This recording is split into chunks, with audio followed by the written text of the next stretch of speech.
Which other GOCC or GOCCs, meaning other than PhilHealth, have remitted their fund balances to the National Treasury pursuant to item 1D of the 2024 GA? And how much was each remittance? Were those remittances already spent? If so, for what purpose? There is another GOCC that did remit to the National Treasury, and this is the PDIC, roughly about 104 billion. We could submit to the court the list of projects that that remittance was funded.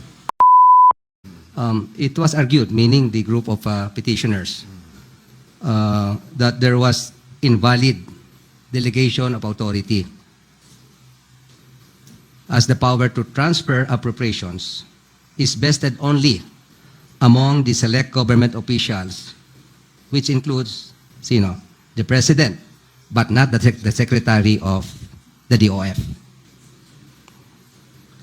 As allegedly what happened in this case, in the implementation of DOF Circular 003, 2024. Now, Mr. Secretary, how will you reconcile this argument with the doctrine of qualified political agency, which postulates that the heads of the various executive departments, including the DOF Secretary, are the alter egos of the President, and thus the actions taken by such heads in the performance of their official duties are deemed the acts of the President unless the President himself should disapprove such acts? With all due respect, Associate Justice, I will leave the legal arguments to our Solicitor General, and I will confine my responses to the policy at hand. May I request Sergeant Guevara to please take the mic? The mic. Please use the mic. Good afternoon, Your Honor. Your Honor, that constitutional provision is not at all applicable because that provision speaks of savings.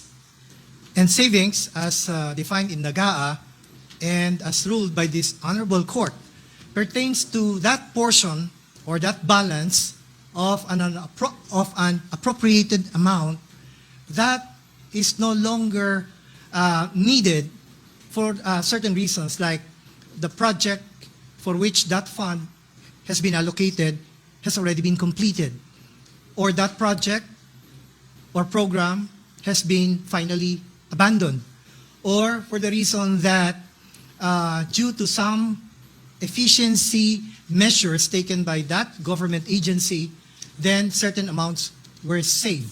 So it is that concept of savings, Your Honor, that is referred to under Section 29(3) of Article 6 of the Constitution, for which only the President, the Chief Justice of the Supreme Court, the heads of the constitutional commissions, the Senate President, and the Speaker of the House are authorized to transfer or to effect, to augment another item in their respective appropriations. So that is not the one that is the subject of Section 1D of the GAA 2024.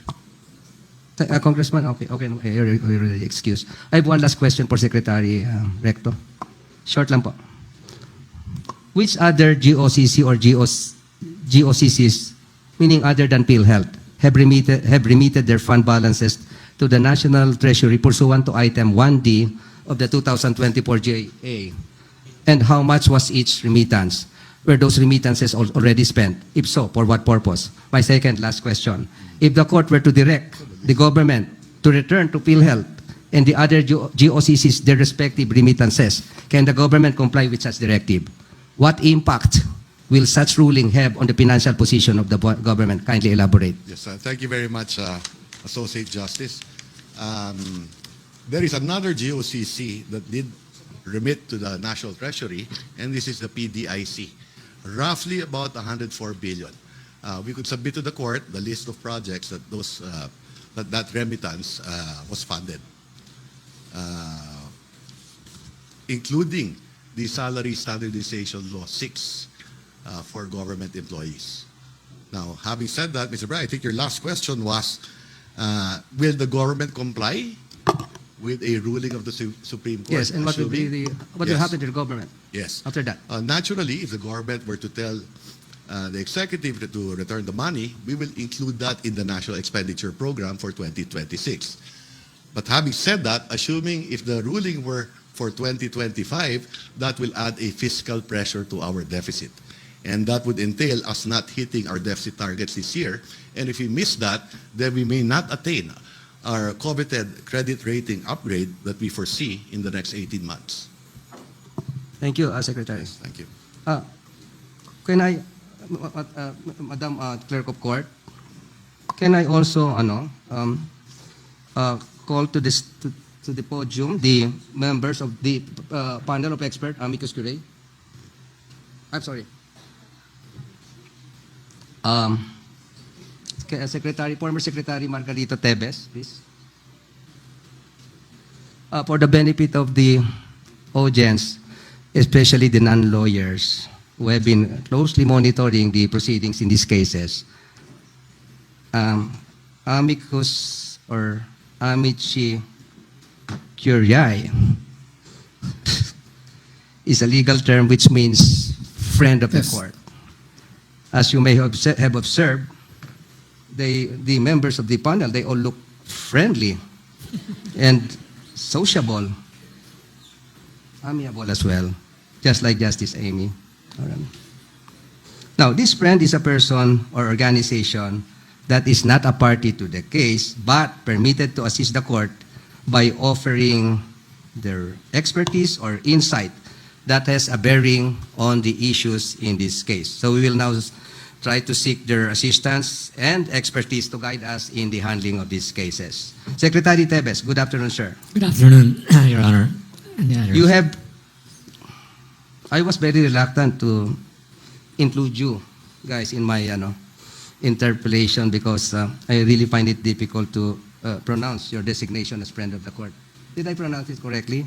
Amici curiae. Okay na, no? Pwede na, no? Curiae. You have characterized as a prudent fiscal strategy the utilization towards productive programs of idle public resources. You have likewise noted and enumerated the acts of previous administrations, if you remember,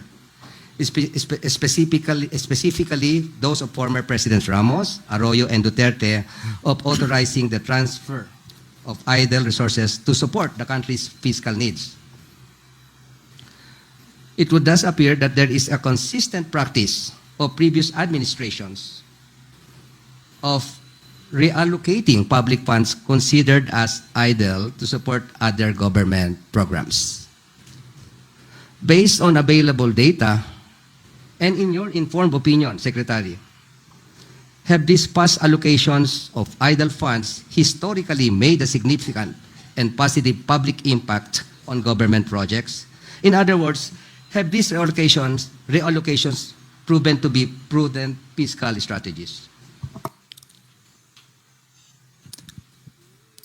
Can I answer now, Your Honor? Yes, Are you anyway, done? but I may just explain. I answered the question to gather information on the historical effectiveness of the previous reallocations made by the government of idle public funds. A practice which appears to continue and apply to the present situation of reallocation of PhilHealth funds. Go ahead, sir. Yes, Your Honor. These situations took place under very difficult circumstances. In the case of President Ramos, it was done during the time when the Philippines and Asia were actually confronted with the Asian financial crisis. So that in the case of President Ramos, I recall he said that let's try to get all the balances from different institutions that are now in the different banks and utilize this to address the crisis. And that was helpful during his time because I recall that after such decision, the government or the administration of Ramos was able to address the fiscal problem. In fact, they were able to register a surplus for a year. In the case of President Gloria Macapagal Arroyo, It's a similar situation because, as most of us who have observed the operations of special funds, the special funds tend to have a tendency to increase, and therefore, in terms of what the Secretary of Finance said, there probably should be a way of making use of these funds if they're not utilized. No, so that particular executive order, I understand, has not yet been abolished, and I think that could still be implemented, but again, in very rare circumstances. In the case of President Duterte, as again the Secretary of Finance indicated, again this similar situation, balances from different government agencies would have to be reallocated as needed in response to COVID-19. So these circumstances, in fact, were already there. But of course, even in the case of the 2024, again, the effects of the COVID have actually been actually permeated all the way to 2024. There were, of course, other considerations, but there was a fact here that indeed the amount of the unprogrammed appropriations increased from about 280 to about 700. Historically, Your Honor, the average is about only 5% of the General Appropriations Act. 2024 was about 13%. No, a prudent number, more or less, would be about 5%. No. So, as to your question, yes, there were similar instances. Thank you. Thank you, Secretary, for sharing your thoughts on these issues. Umani naman ito ng iba't ibang reaksyon mula sa ating mga netizens. Ayon kay Dexter Jaducana, batak na batak itong si Recto sa corruption, wala ng pag-asa ang Pilipino sa gobyernong ito.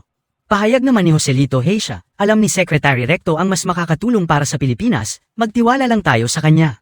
At ito naman ang saloobin mula sa ating kababayan na si Mark Espanyol, ito ang tamang paraan para masiguro na walang nasasayang na pondo ng bayan. Mga kababayan, feel free to comment below para maglabas ng saloobin sa balitang ito.